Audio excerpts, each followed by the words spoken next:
അസ്സലാമു അലൈക്കും വറഹ്മത്തുള്ളാഹി വബറകാതുഹു. പ്രിയപ്പെട്ട സഹോദരീ സഹോദരന്മാരെ, ഹബീബ് മുഹമ്മദ് മുസ്തഫ സല്ലല്ലാഹു അലൈഹി വസല്ലമ തങ്ങൾ പറയുന്ന ഒരു ഹദീസിൽ ഒരു മനുഷ്യൻ്റെ ദുനിയാവിലെ വിജയത്തിൻ്റെ പ്രധാന 3 കാര്യങ്ങളിൽ പറഞ്ഞ ഒന്ന് എല്ലാ സൗകര്യങ്ങളുമുള്ള അനുയോജ്യമായ ഒരു ഭവനത്തെക്കുറിച്ചാണ്. ഒരു മനുഷ്യൻ്റെ ദുനിയാവിലെ വിജയത്തിൻ്റെ ഏറ്റവും പ്രധാനപ്പെട്ട ഒരു കാര്യമാണ് ഭവനം എന്ന് പറയുന്നത്. അല്ലാഹു സുബ്ഹാനഹു തആല ഒരു ഭവനമില്ലാത്ത ഒരു ഭവനത്തിന് വേണ്ടി അതിയായി ആഗ്രഹിക്കുന്ന കൊതിക്കുന്ന എല്ലാവർക്കും അല്ലാഹു ഹൈറായ ഒരു ഭവനം സാധിച്ചു കൊടുക്കുമാറാവട്ടെ. വീട് പണി തുടങ്ങി വളരെ എളുപ്പത്തിൽ അത് പെട്ടെന്ന് പൂർത്തിയായി കിട്ടാൻ ആഗ്രഹിക്കുന്ന ഒരുപാട് സഹോദരങ്ങളുണ്ട്. അവർക്കു വേണ്ടി മഹത്തുക്കളായ പണ്ഡിത മഹത്തുക്കൾ പഠിപ്പിച്ച ഒരു ചെറിയ ദുആയാണ് ഇന്ന് ഞാൻ നിങ്ങൾക്ക് പറഞ്ഞു തരുന്നത്. വളരെ ഫലവത്തായ ഇജാബത്ത് ലഭിക്കുന്ന ഒരു ദുആയാണ് ഇത്. ഈ ദുആ നിങ്ങൾ 21 തവണ നല്ല നിയ്യത്തോടു കൂടെ, അതുപോലെ നല്ല ഇഖ്ലാസോടു കൂടെ, നല്ല ഭക്തിയോടു കൂടെ ചൊല്ലുക.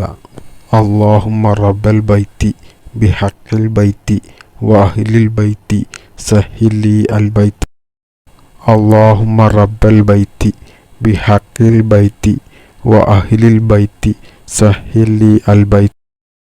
അല്ലാഹുമ്മ, അല്ലാഹുവേ, റബ്ബൽ ബൈത്തി, വിശുദ്ധ കഅബയുടെ രക്ഷിതാവായ അല്ലാഹുവേ, ബിഹഖിൽ ബൈത്തി, കഅബയുടെ ഹക്ക് കൊണ്ട്, വ അഹ്ലിൽ ബൈത്തി, നബി സല്ലല്ലാഹു അലൈഹി വസല്ലമ തങ്ങളുടെ അഹ്ലു ബൈത്തിന്റെ ഹക്ക് കൊണ്ട്, സഹില്ലി, നീ എനിക്ക് എളുപ്പമാക്കി തരണമേ, അൽ ബൈത്ത, ഞാൻ ഉദ്ദേശിച്ച വീട് നീ എനിക്ക് എളുപ്പമാക്കി തരണമേ.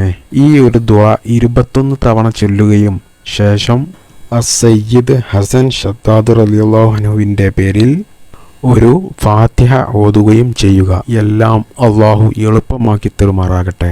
വളരെ ഇജാബത്ത് ലഭിക്കുന്ന ഈ ദുആ ഭവനം കൊതിക്കുന്ന ആഗ്രഹിക്കുന്ന എല്ലാവരും 21 തവണ ചൊല്ലുകയും ശേഷം സയ്യിദ് ഹസൻ ഷദ്ദാദ് റളിയല്ലാഹു അൻഹുവിൻ്റെ പേരിൽ ഒരു ഫാത്തിഹ ഓതി ഹളറത്തിലേക്ക് ഹദിയ നൽകുകയും ചെയ്യുക.